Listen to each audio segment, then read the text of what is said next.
Hi ഐഷാബ്ദ് വേൾഡിലേക്ക് എല്ലാവർക്കും സ്വാഗതം. ന്യൂയോർക്കിൽ നിന്ന് ഞങ്ങൾ ചെറിയൊരു യാത്ര പോയായിരുന്നു. വാപ്പയുടെ കൂട്ടുകാരൻ ബീച്ചിലോട്ട് ഓട്ടം പോയപ്പോൾ ഞങ്ങളടുത്ത് ചോദിച്ചു വരുന്നോന്ന്.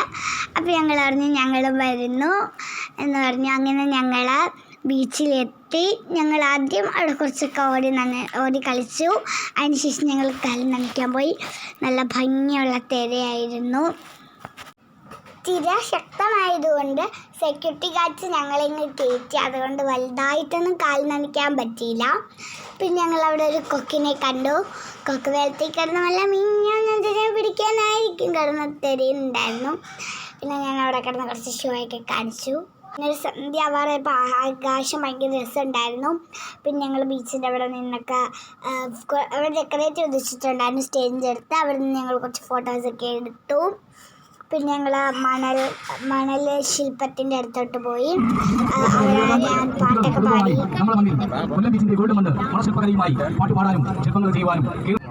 ഓക്കെ, ഏത് പാട്ടാണ്? ഇതുവരെ ആൾക്കാർ ഒരു പാട്ട് പാടുമ്പം മാറി മാറി പാടണം. നല്ല നല്ല പാട്ട്, എല്ലാവരും ഒരു രീതിയിലുള്ള പാട്ടാവരുത്. ഓക്കെ, എനിക്ക് മൈക്ക് നല്ല പരിചയമൊന്നുമില്ല. അവിടുത്തെ ഉദ്ഘാടനത്തിനായി മേഡം ഏണസ്റ്റ് വന്ന് റിബണൊക്കെ കട്ട് ചെയ്തു. ഞങ്ങളതൊക്കെ കണ്ടിട്ട് ബീച്ചിൽ നിന്ന് പോയി. പിന്നെ ഞങ്ങൾ പാവാപ്പടത്ത് പറഞ്ഞ് ഞങ്ങൾ പാർക്കിലോട്ട് പോയി. അവിടെ നിന്ന് ഞാൻ എൻ്റെ അനിയനാണേലും ഞാൻ കുതിരയിലും കയറി കുറച്ച് നേരം ഫോട്ടോ ഒക്കെ എടുത്തു. പിന്നെ അവിടെ ഐ ലവ് യു കൊല്ലം എന്ന് എഴുതിയിട്ടുണ്ടായിരുന്നു. അവിടെ നിന്ന് ഞങ്ങൾ ഫോട്ടോ ഒക്കെ എടുത്തു. പിന്നെ ഇവിടെ ഒരു വലിയ കൊമ്പനാന ഉണ്ടായിരുന്നു. അതിൻ്റെ മുമ്പ് കൈപ്പിടിച്ച് ഞാൻ ഫോട്ടോ എടുത്തു. പിന്നെ ഈ പാർക്ക് കുഞ്ഞു കുട്ടികൾക്ക് ഭയങ്കര ഇഷ്ടമാവും. കിഡ്സ് വേൾഡ് എന്നാട്ടോ ഈ പാർക്കിൻ്റെ പേര്. കൊല്ലം ബീച്ചിൻ്റെ അടുത്താണ്. അങ്ങനെ ഞങ്ങൾ പോയി സീസോയിലൊക്കെ കളിച്ചു. പിന്നെ ഞങ്ങൾ അവിടുത്തെ ഓരോ സ്ഥലങ്ങളിലൊക്കെ നോക്കിയിരിക്കുകയാണ്. പിന്നെ ഞങ്ങളവിടെ വന്ന് ഞങ്ങളൊക്കെ ആടി. പിന്നെ ഞങ്ങളവിടുത്തെ കാളെ കയറിയിട്ട് അപ്പം പിടിച്ച് ഞങ്ങളെ കറക്കി. നല്ല രസമുണ്ടായിരുന്നു ഗേൾസ്. പിന്നെ ഞങ്ങൾ കാളയിലിരുന്ന് കുറച്ച് ഫോട്ടോസൊക്കെ എടുത്തു. പിന്നെ ഞങ്ങൾ വീണ്ടും ഊഞ്ഞാലിലും സീസോയിലൊക്കെ പോയി ഇരുന്ന് ആടി. പിന്നെ ഞങ്ങൾ മിക്കി മൗസിൻ്റെ ജമ്പിങ്ങിൽ കയറി ഒരുപാട് നേരം കളിച്ചു. പിന്നെ ഞങ്ങൾ ആശ്രാമ മൈതാനത്ത് ടൈറ്റാനിക് കാണാൻ പോയപ്പോഴത്തേന് അവിടുത്തെ ടിക്കറ്റ് ക്ലോസ് ചെയ്തിരുന്നു. അതുകൊണ്ട് ഞങ്ങൾക്ക് കാണാൻ പറ്റിയില്ല.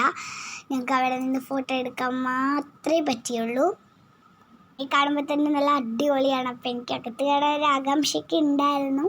അപ്പോൾ പറഞ്ഞു നമുക്കിനി പിന്നെ വരാം, ഒരു ദിവസം വന്ന് ഇവിടെയൊക്കെ ഇതിലൊക്കെ കയറി കാണാം. പിന്നെ ഇപ്പോൾ ക്രിസ്മസ് ഫെസ്റ്റും വന്നിട്ടുണ്ട്.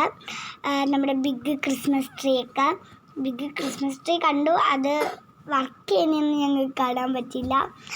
എല്ലാ ടൈമൊക്കെ കഴിഞ്ഞായിരുന്നു. 9:30 വരെ ഉള്ളൂ. ഞങ്ങൾ വന്നപ്പോഴത്തേക്ക് ഒരു 10 മണിയൊക്കെ ആയി. അവിടെ ഒരു കുടുംബം മാത്രമേ ഉള്ളായിരുന്നു. പിന്നെ ഞങ്ങൾ തിരിച്ച് നടക്കാൻ തുടങ്ങി. ഞങ്ങളിങ്ങനെ നടക്കുമ്പോൾ ഓരോന്നായിട്ട് ഇങ്ങനെ കണ്ടുകൊണ്ടിരിക്കുകയാണ്.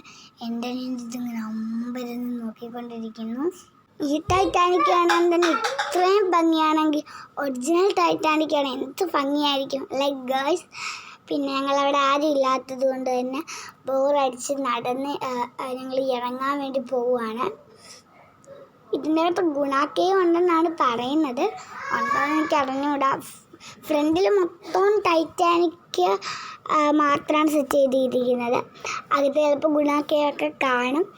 ടൈറ്റാനിക്കും ഗുണാക്കയും ഇരിക്കുന്നത് കൊല്ലം മഹോത്സവം ആയിരുന്നല്ലോ, അതിൻ്റെ സ്പെഷ്യലാണ് ഈ ടൈറ്റാനിക്. ക്രിസ്മസ് സ്പെഷ്യലൊക്കെ വന്നിട്ടുണ്ട്. പിന്നെ ഞങ്ങൾ അതിൻ്റെ ലാസ്റ്റ് ഭാഗവും കണ്ട് ഞങ്ങൾ പുറത്തോട്ട് ഇറങ്ങി. പിന്നെ ഞങ്ങൾ എവിടെയും നിർത്താതെ വീട്ടിലോട്ട് തന്നെ പോയി. അപ്പം ഞങ്ങൾ വീട്ടിലെത്തി. അത്രയേ ഉള്ളൂ ഗായ്സ്. ബൈ.